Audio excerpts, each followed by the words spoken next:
Facebook, LinkedIn, YouTube. Good morning and good afternoon, wherever you are. Today is Wednesday, 28th of July. How is everyone doing? And today, as you can see at the bottom, I want to talk about building a team the proper way. Could be a team, it could be a company, it could be an organization, and so forth. Now, it is challenging to build a team, especially if you are, if you have people working from home and if you're doing interviews online and so on. So building a team, it's not easy. Okay, it's not easy for different reasons, and the matter of the fact is especially at the beginning, you may have to do a lot of things.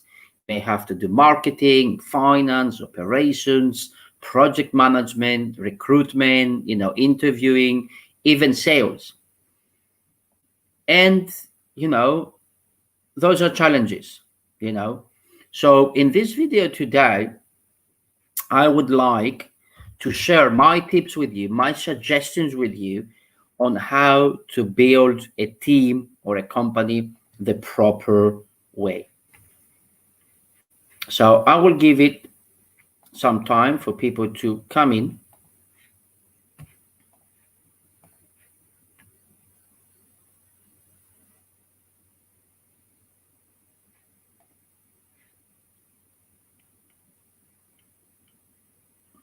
So let's get started. So as we continue to navigate, the impact of COVID-19, business owners, employees, leaders, organizational leaders across all industries are juggling, they're trying to balance personal demands, working from home, family members, and at the same time, trying to keep up with work. Do you agree with me that during these uncertain times, leaders play a significant role in looking out for their team, understanding their team members' unique personal circumstances, and at the same time, create the right culture? When executive leaders at organizations and decision makers, I discuss with them, they share with me some of their most, pressing challenges. And lately it could be, struggling to get from vision to execution, lack of leadership influence to create high impact within the organization, looking for effective ways to develop high performing and, most important, engaged teams online. And these challenges are responsible for, executive leaders being overwhelmed, reduced revenue, and people and feeling stressed. So with my experience of running businesses and coaching as well, the health of an organization is impacted through high attrition, therefore creating a culture of blaming and explaining. But the good news is that it does not have to be this way. Through my career, I am blessed, and I was blessed to manage more than 500 people across 8 countries and led companies and teams to expand, especially across the APAC region. So with that experience now as an executive coach, I help leaders develop high-performing, multicultural, and engaged teams, which create results and add to the bottom line. And how do I do that? I do that by offering the most educational, transformational, and impactful coaching solutions. So let's talk about how to build a team properly. Now, number one, set the legalities right from the beginning. Let me have a sip of my coffee. Set the legalities right from the beginning. Every business is different, every team is different, every organization is different according to location, size, industry, revenue, and other factors.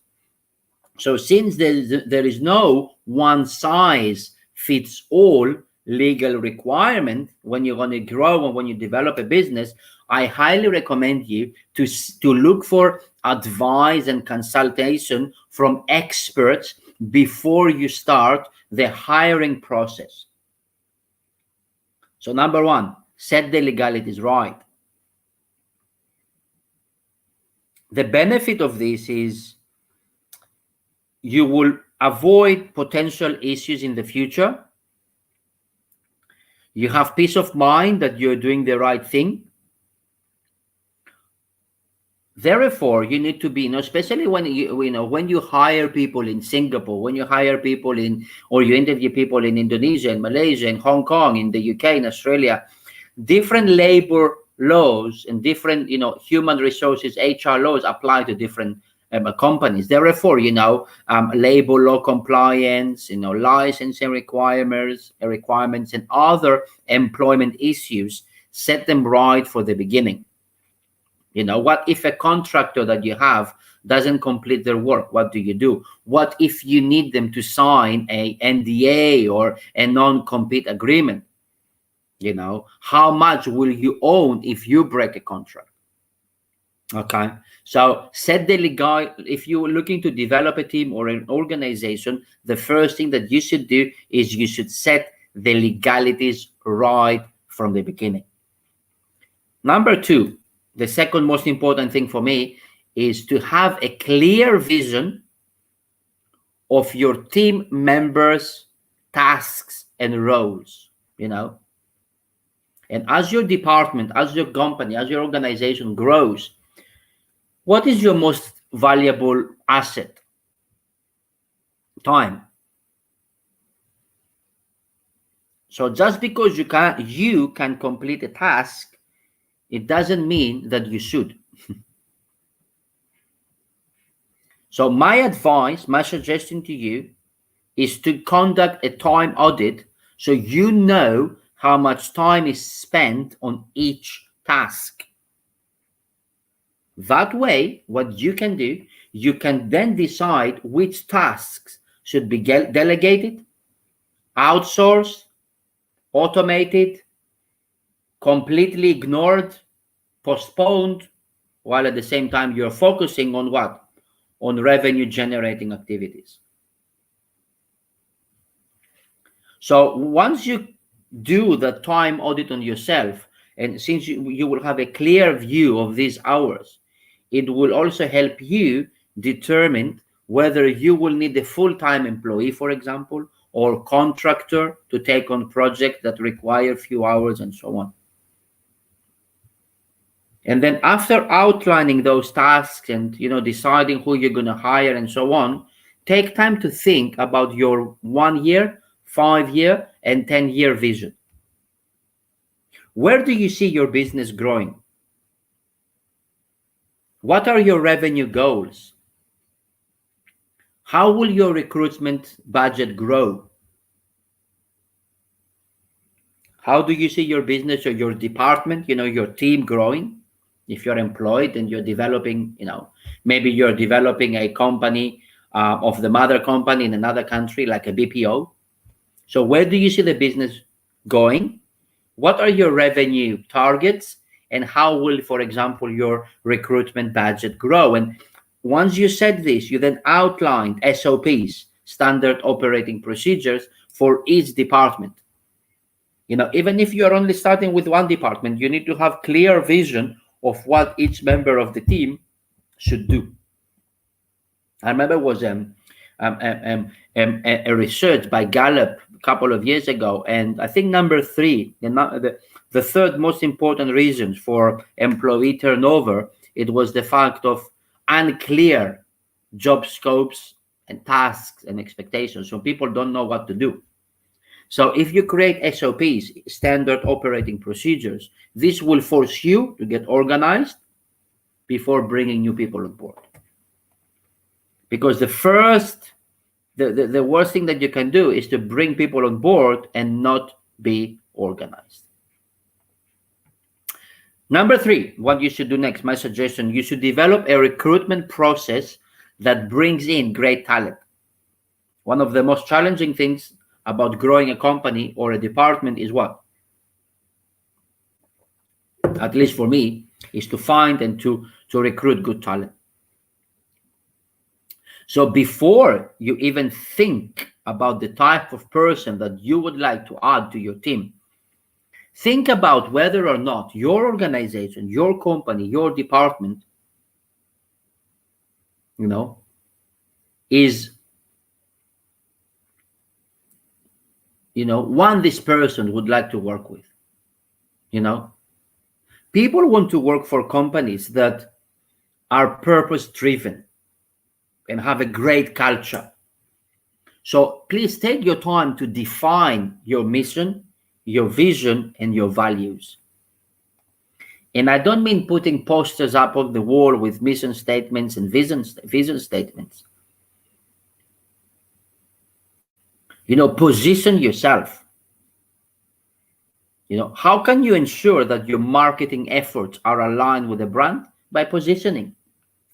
Because your positioning does what? Your positioning impacts all aspects of your branding and how your market sees you. It influences everything your business presents and shares about your product, your service and brand to your target audience. And how will this affect you internally? We know your internal teams benefit from this positioning too, because it helps sales representatives, marketeers, service and support teams to create a more delightful and a better brand experience for customers. So when your customers visit, your company website, they see an advertisement online or check out your Twitter page, or each piece of content that is out there should clearly communicate, your company should clearly communicate the business core values and the brand. And this is what is called position statement, and we can talk about it in another video. Now, back to point number 3, which is to develop a recruitment process that brings in great talent. So let me ask you a question, right? How do you recruit? How do you find people that you trust? It is not easy. I don't mean to scare you, but hiring the wrong person can cost you, I don't know, around 30% of the employee's wages for the first year. 35%. So if you're developing a company and it's new, it's a new thing, or you're developing a team, what you could do, you could kick off your hiring process by asking your network, your personal network, and post jobs openings on your social media profiles so you can attract people you may be familiar with. Okay? And when it comes to hiring, the process can take anywhere from weeks to months. Therefore, you should be having, a project tracker to monitor how much time you spend on recruitment, so you can then streamline the process for future hires. Okay? And then, prepare for interviews by writing questions, creating a presentation deck that you're going to send maybe to your employees between between confirming of interview and first interview. Conduct background checks and review referrals, write a final offer letter, send a welcome gift, or host a welcome event, if this is something new, if establish training and onboarding procedures, set up your payroll system is not easy. You will realize that recruitment can be overwhelming, right? Especially if you are bringing on your first team member. But if you have a robust vetting process, It will help you to grow.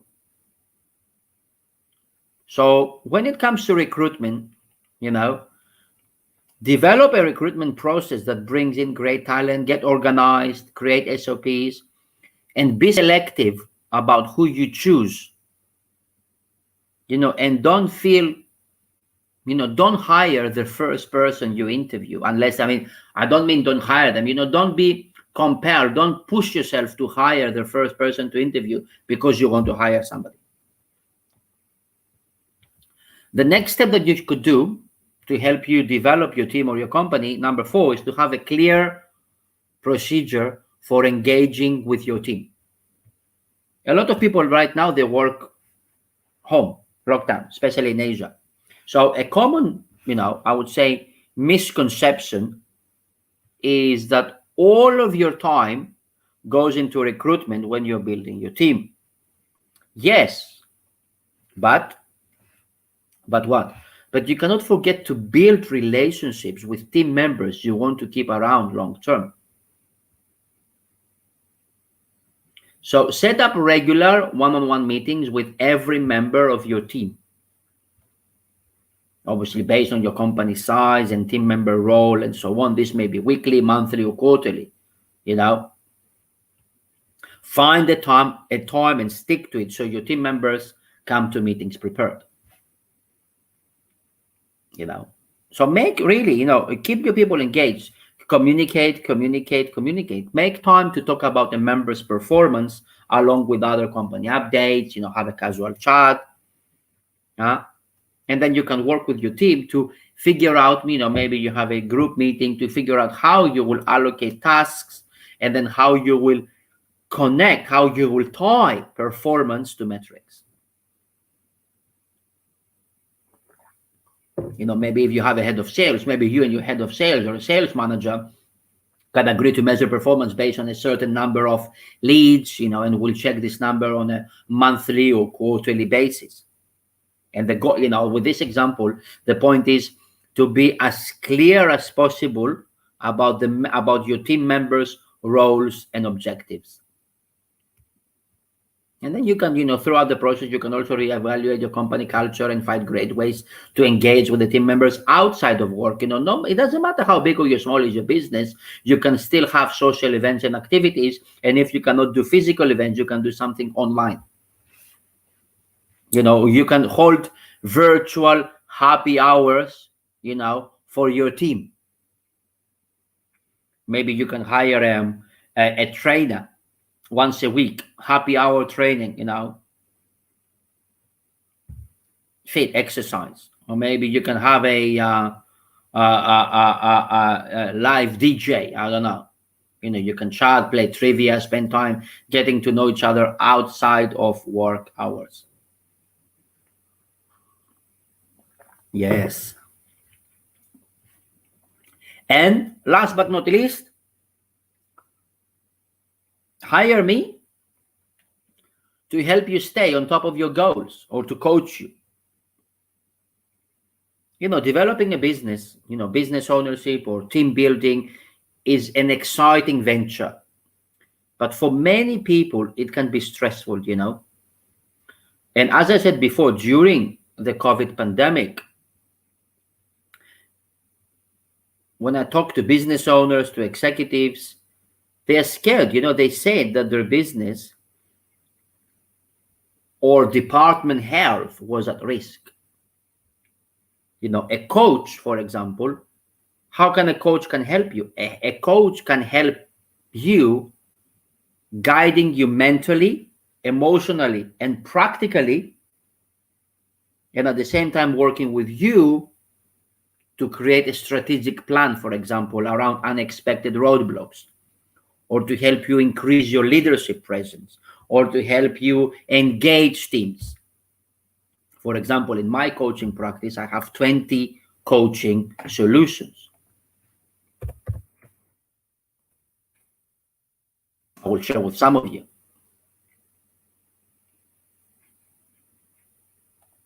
Give me a moment.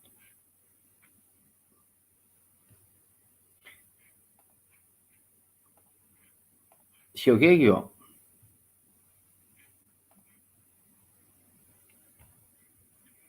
behavioral coaching, we do leaders dashboards. One of the other coaching solutions that I have is I coach leaders how to communicate simply and powerfully, influence conversation, flexibility, and impact. Another thing that I do is leadership, executive presence, coaching on the personal domains is quite big lately. Coaching on the personal domains. What is this? Is coaching on the personal domain is evaluate domains outside of work in terms of overall satisfaction. Yeah. Another thing that we do is engage employees. Resolve, a big one also, coaching solution normally takes 3 months to resolve unproductive conflict, strategic planning, coaching to lead change, succession planning, service excellence, merge, how to execute effectively, how to develop a high performance culture, and so on. So building a team is no easy task. In fact, if you do it wrong, it will cost you hundreds of hours and thousands of dollars. You will waste a lot of money. And these numbers could be much higher if you rush the process, not setting the legalities right, not having a culture, not engaging your people, and choose the wrong person at the same time. You're choosing the wrong hires. That's why I am very strong. I'm a strong a proponent of a solid recruitment process that includes detailed roles and responsibilities, thorough interviews, team building activities, and relationships, hiring a coach to help you through the process, a relationship with coaches. And when you are organized, when you have, when you have patience, and when you are really ready to pass on responsibility to great talent, you will be able to focus on growth and ROI. But if you rush things, it's very risky. So again, my top tips on how to develop a team or a company properly is to, number one, to set the legalities right in terms of recruitment, in terms of interviewing, in terms of work contract, in terms of legal documents that apply in the country. So set the legalities right, number one. Don't rush. Number two, have a clear vision of your team's roles and tasks. Number three, develop a recruitment process that brings in great talent. Number four, have a clear procedure for engaging with your team. And number five, to help you navigate through challenging times. So it's not an easy task. If you do things wrong, it will cost you hundreds of hours, and you will waste a lot of time and you will lose a lot of money. So to make it blunt, so these numbers could be even higher if you the process and choose do the wrong hire the wrong people. So be organized, be patient, be ready to pass on responsibility to great talent that you hire, and hire a coach to help you navigate all this process. And you will be able to focus on ROI and to focus on growth as well. If you want to know more about it, there's my website at the bottom. Also, you can find me on LinkedIn. Send me a message, PM me, and I'm more than happy to talk with you on how I can help you build a team or build an organization properly, starting from scratch. I wish you a lovely Wednesday morning, afternoon, or night, wherever you are, and I'll talk to you again. Take care. Cheerio. Bye for now.